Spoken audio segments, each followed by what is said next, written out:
Medyo matagal-tagal na nung huli nating na-encounter ulit ang alagaw. Sa amin sa Ilocanja, kadalasan ito ginagamit ngang pang-stuff. Kung hindi ako nagkakamali, ginamit natin tong pang-stuffing sa bangus dish natin before.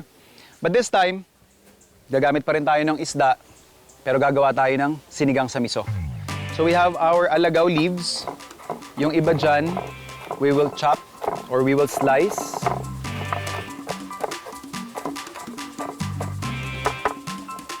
Lagay lang din tayo ng ating kamatis. And yung ating sibuyas. Then, gamit lang din tayo ng ating galanggal. Papound lang natin to.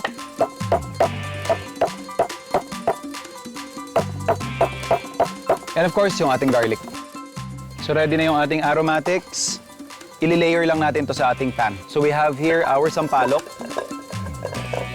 Then yung ating alagaw.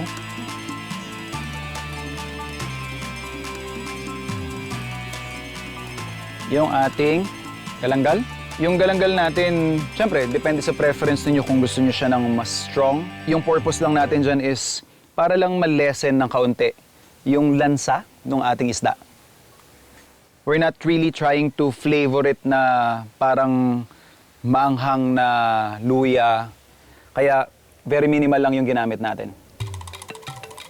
Then yung ating sibuyas. And yung ating bawang.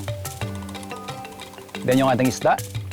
So ginagamit natin ngayon, galunggong, kung ano yung available sa inyo, mapabangus yan, tilapia, or kahit ano pa, pwede nyo gamitin for this recipe.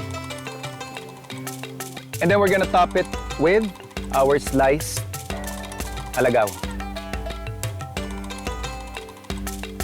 Bigyan natin ng stock or tubig. Pwede rin kayong gumamit ng hugas bigas dito.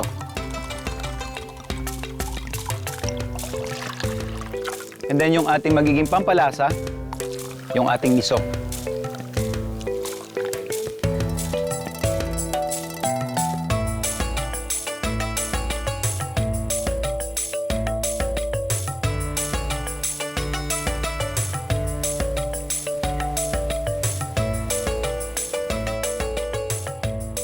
So ganun lang kasimple yun.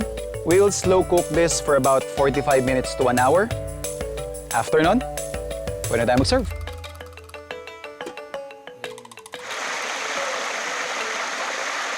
After almost an hour, tapos na ang inihanda nating sinigang sa miso at alagaw.